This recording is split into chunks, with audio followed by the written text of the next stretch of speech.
Hello everybody, this is Finwin here, back with Europa Universalis IV, playing as Austria as the Habsburg dynasty. Um, Last where I left off, I just got the initial stuff set up as far as hopefully setting myself up to get early PU in Bohemia. Keep it hungry, just add distance for now. It looks like he has my dynasty at the moment. So we'll see when this guy comes of age, what will happen as far as whether if I'll get free personal union or if I'm going to have to fight for it. Poland still hasn't taken his decision to get Lithuania under his control. Um, Other than that, let's just get this on the roll. We'll just kind of roll around here until stuff starts happening. Of course, you're not really going to see what's going on over here. I'll just double check, make sure that all European interests I can see. Right now, HRE is looking pretty good. Now for this part, as a quick explanation, as the Holy Roman Emperor, the idea is that you want to get these reforms passed. Because the more reforms you get passed, the more bonuses you get. Um, and ultimately, what everyone loves to get is to revoke the privilegia. Um, Basically, which means that everyone is going to be, and you're going to be under your direct control. So, um, that's the idea situation. You want people to be under your control so that whenever you go to war with somebody, you have a vassal swarm. So let's roll. I said something about that in the previous video. I mentioned that I would explain it. That's just kind of like a rough explanation of it. In order to get those reforms passed, you need 50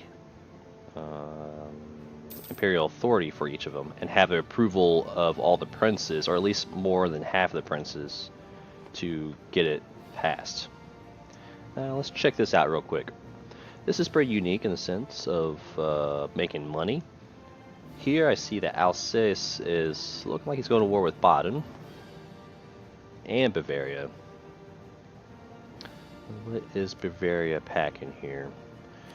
You can offer condotori to get money from nations. It's basically like you're renting your army to fight for another nation. But I don't want to give my army out if I know my army is going to be in trouble. So Bavaria looks like they have a very small army. Baden, small army as well. So what I can do is, let's see, do I have any generals?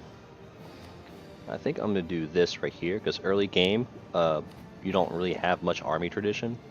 Here I got 7.7, highest you go is 100. The higher the tradition, the better generals that you can roll.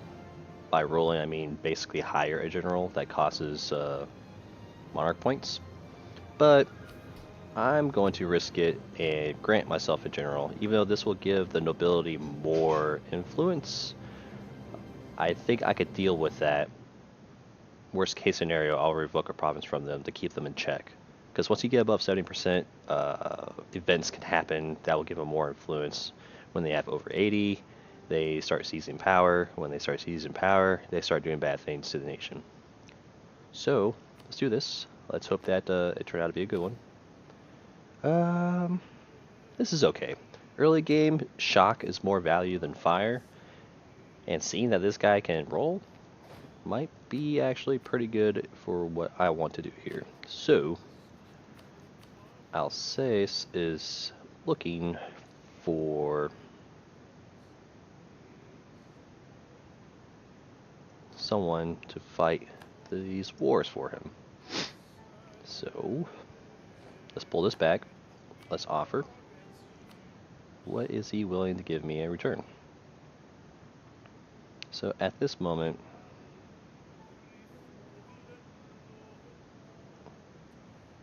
he wants me to go cheap with it.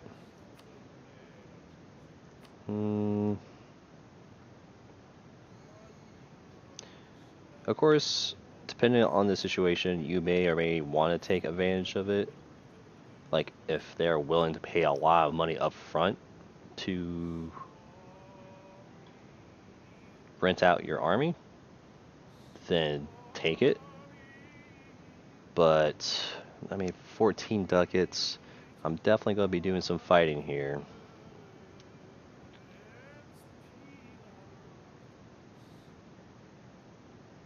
I mean, I do have a good general. It's just,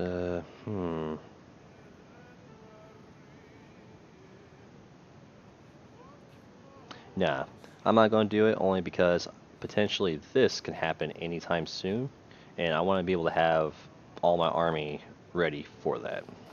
So, Alsace, good luck.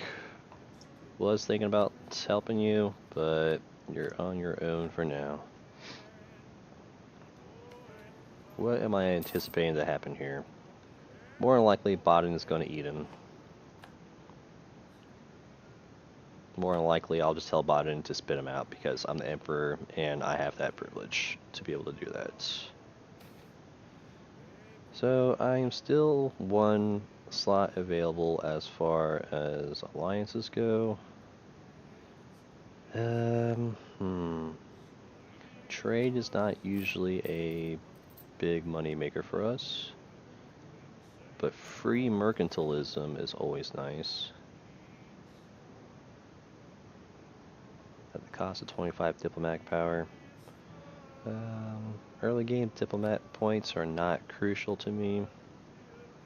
So, you know, to get one mercantilism at 25 diplomatic points is better than trying to get yourself one mercantilism at 100. So, let's take it.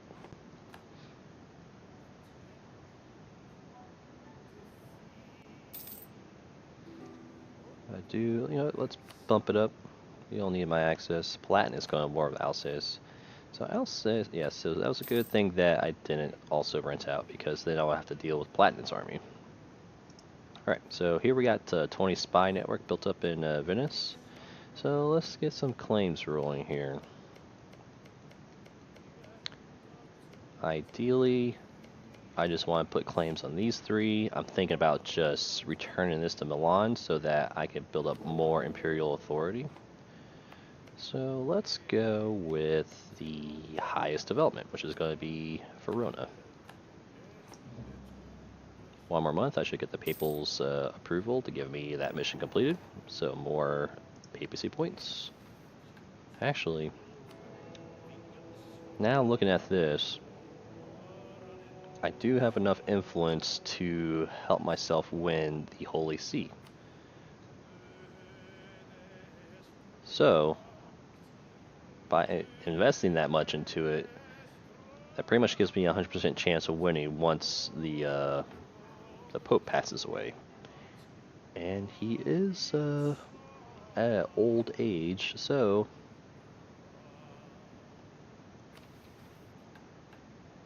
recovering manpowers is going to take a long time. Becoming the Papal controller is actually probably likely, because early game, not many people are rolling with cardinals and such. France is usually the best candidate to get that, as far as being the Holy See early game. But I do have an edge right now as far as having the only one who invested interest into it. Of course, by looking at it again real quick, France is just basically one tick away from investing himself. So it's going to look like a 50-50 here next month. So while that's still happening, I'm still going to improve relations with the papacy so that I can buff up my modifier for papal influence. Because all those values right there are modified by the opinion of the papacy to us. So, where am I at? Where am I looking at here? I mean, basically, I'm just rolling. Rolling, there's not really much going on right now. Still waiting for this to happen, still waiting for that to happen. So, let's enjoy some good coffee. Let's enjoy some good Europa music.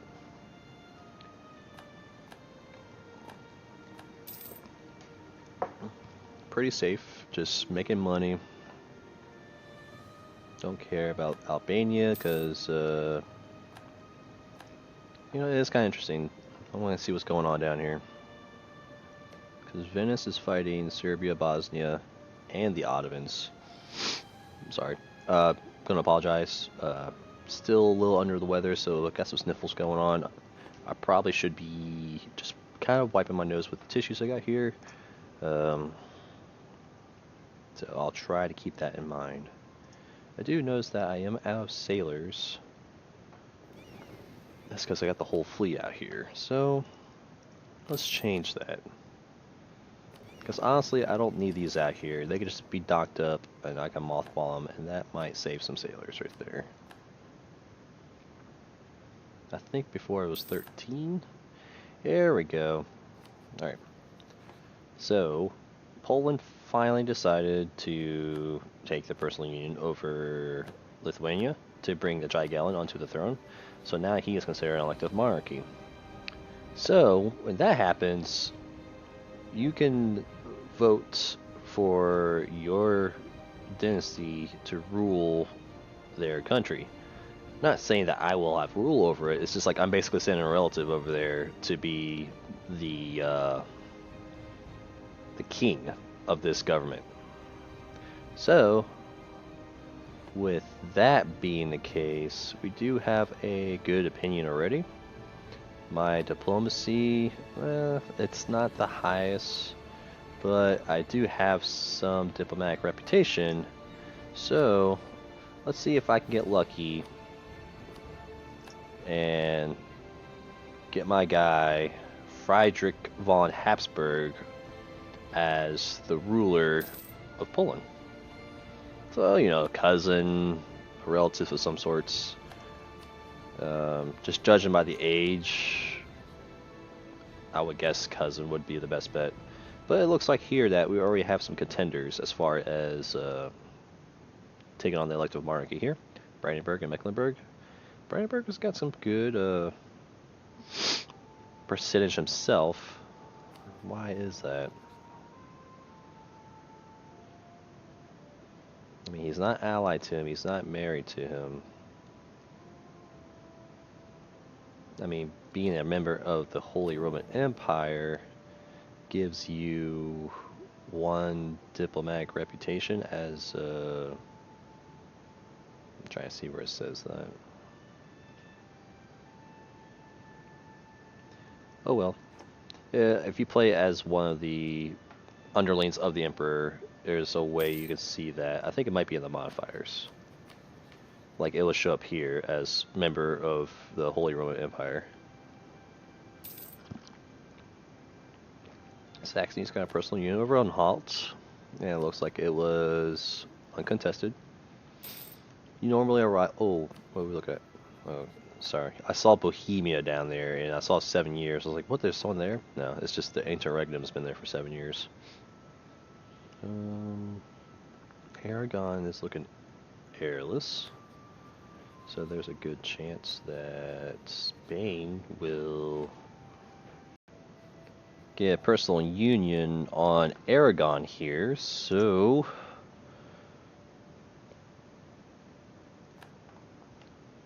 I mean, the events, there's not much I can do about that. Not too concerned about it either. If Castile gets his personal unions, makes him more powerful.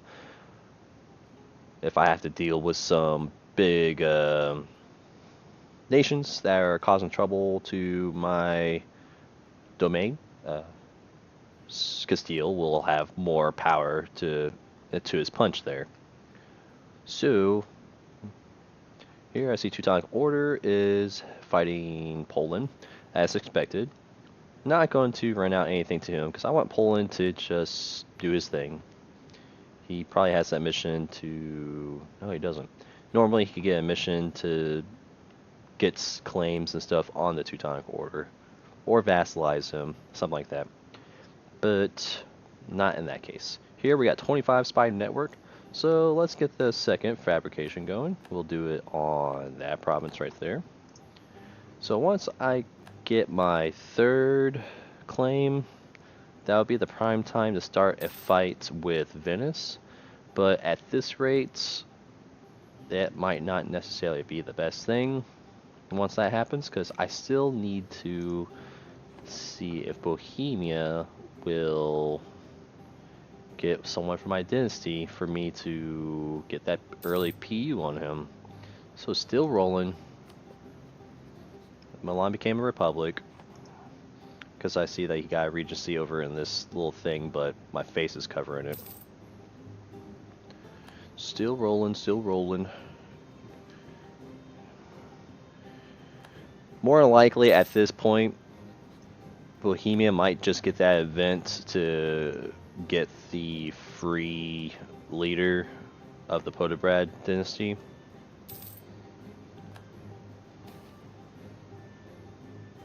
Nice. I'm gonna turn this down just a tad.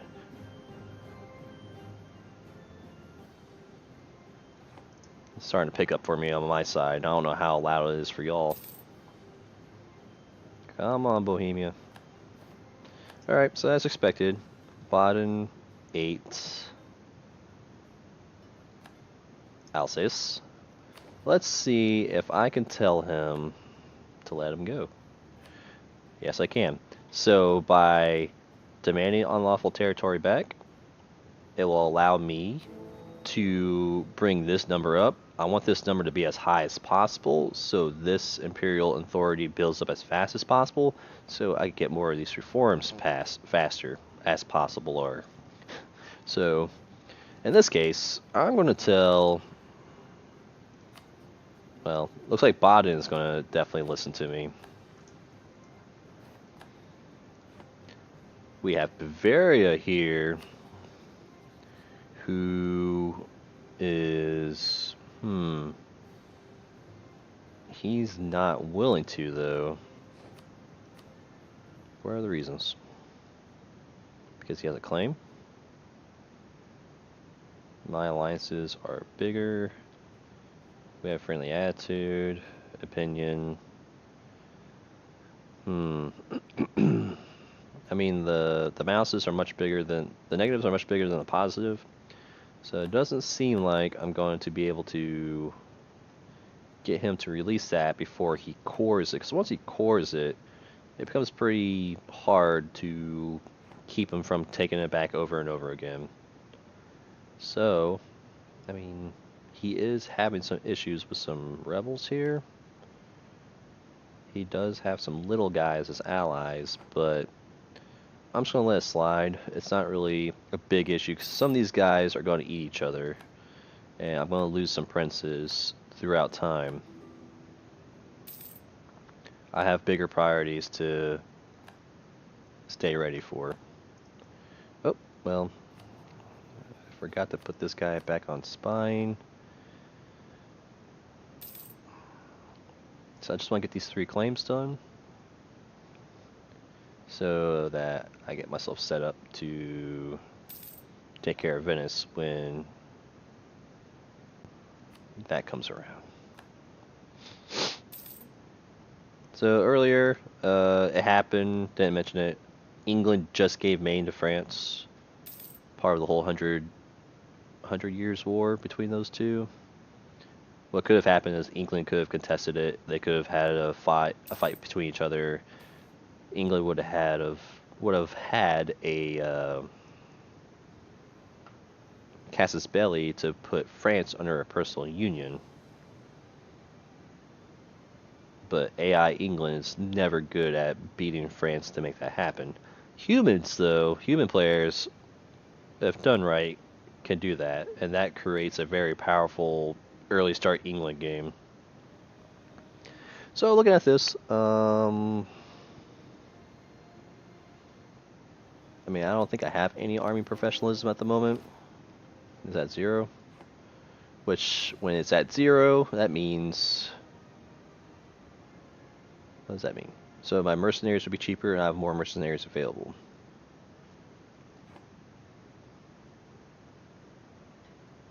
Inner Austria will get less local manpower modifier for 10 years. Or I can start rolling with that army professionalism, get some unrest, lose some manpower modifier, but add a smaller percentage, and then make the nobility unhappy. I think I'm just going to go with this option. I already have a big manpower pool, and just losing a little bit of percentage is not going to hurt me that much. I just kind of want to see what the number is before. It didn't even look like it changed, so excuse me. So it looks like I got air finally. Not the greatest, but it is what it is. This is Iron Man. I'm just gonna roll with what I got. Bohemia still hasn't got that down. I could.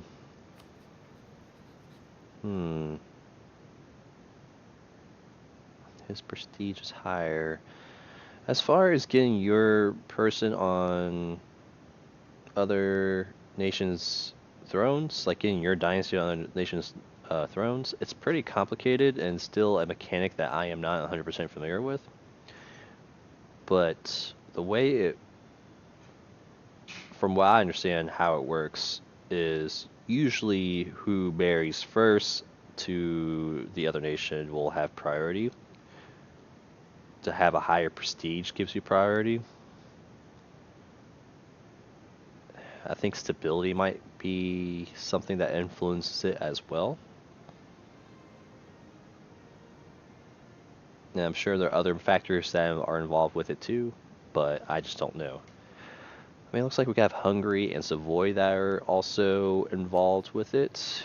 He has a low prestige. I mean, well, not. I mean, Savoy and Hungary both have lower prestiges than I do. So, you know, I'm kind of give this a little bit of a experiment here. Even though I don't plan on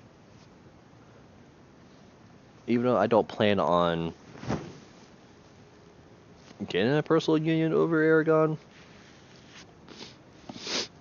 I just want to see if me marrying him right now will give me any priority to have my dynasty on his throne. So the answer to that is no. It might be just one of those things where it's De Trastamara is just fixed to their throne. Not sure. I could be totally wrong too, so. So let's get that rolling still. As I mentioned, I'm not going to worry about Bavaria taking Ansbach. I am worried about Bohemia not getting a Habsburg on his throne.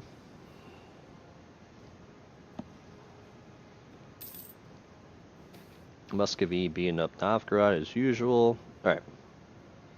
Advancement nobility. So this is where this starts becoming an issue here. As far as there's that event where, well, this may not be the actual event, but like sometimes you get random events that will do a plus or minus influence to your estates. So looking at that, I don't expect to lose any influence until 1456. That's going to be too long as far as them building up. I mean, I'll just let it roll for a month and just kind of show what's going to happen and explain that a little bit. Alright, so now that is kicked in, there's a looming disaster, aristocratic coup, and it's built up by 1 per month due to the nobility having an influence greater than 80. So I expect this to fire off March 1st, 1457. Actually, I'm glad that they finally added that to the game. I mean, it's been around for a while, but just kind of like throwing down a time frame, like a date when that's going to happen. Because by looking at that, March 1st, 1457, and then their influence should drop by a year before that. I can honestly just let this roll and not worry about revoking a province from nobility, upsetting them, hurting my own manpower because of it. So I'll just, you know, okay. Wow. Well, Bohemia got the event in which he got a Podebrat in his dynasty, but he got super lucky and got himself a 666 king. That is like a god king right there. Like this guy, super smart. He knows his military tactics. He knows his diplomacy. He knows how to run an empire. It's crazy good. Um, well, so I mean, granted, this is not the end as far as me never getting a PU on him. An unfortunate event could happen to his king, could pass away, and then I could still get a Habsburg on his throne. Or there is a what's it called? There is a mission I could get later on in the game in which I can enforce a personal union on him, as long as I could beat him up by that time. So, at this point, this is no longer going to be happening early on. So, I'm going to direct my attention to Venice. I mean, very nice. Happy for you, Bohemia. Let's... Once I get to 30... Who are you allied with? You're allied with Genoa? And of course you might have your little league of... Oh man, this is going to be interesting. I might not be able to pull this off, actually. So let's pull you back. And let's look at what we are going to deal with if we do this war. So, with this trade league involved, it's actually going to make this war pretty hard for me to fight. Naxos and Corfu are going to be involved regardless because those are his vassals. Granted, he is fighting the Ottomans.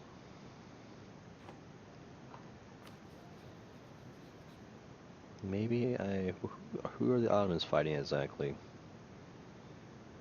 So he's not fighting all of his trade league people.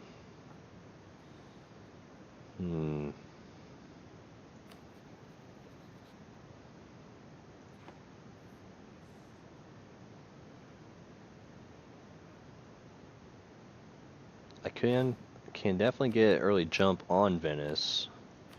What is Genoa working with? He has 10,000 troops. Venice has only 8,300. But then you gotta consider all the little guys that he has in his trade league. Aachen, East Frisia, Siena, and Friesland. Even though they are all one province minors, they will still have at least 4,000 to 6,000 troops. And with all those numbers combined, they'll form Captain Planet. No, they'll basically have an army bigger than me. So now I am kind of at a stalemate at the moment. Let me think. I could be a meanie and incorporate Salzburg into my realm. I really want to beat up Venice so that I can ring in Italy as fast as possible. Starting with the Venetian mainland region.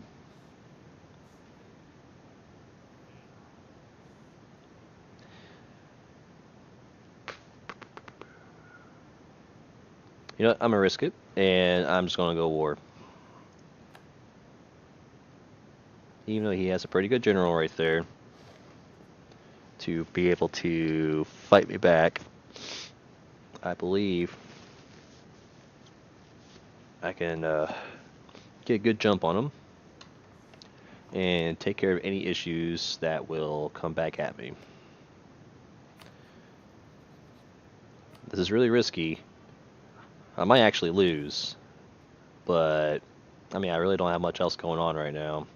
I mean, I do have my heir. I could be working with relations with people. At this moment, Cologne and Saxony will vote for me. As long as I either equal or have more votes, I will still remain as the emperor. But Palatinate will be the next person I could work with relations. Because I think, kind of like the same scenario with Brandenburg, once he gets big enough, same thing with Bohemia, once those guys get big enough, they'll start voting for themselves. So I can't expect these two to vote for me, whereas these guys, I expect them to vote for me. Yep, so enough dilly-dallying. Well,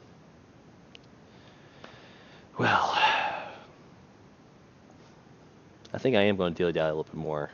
Only because I feel like this is a good point for me to take a pause with this game.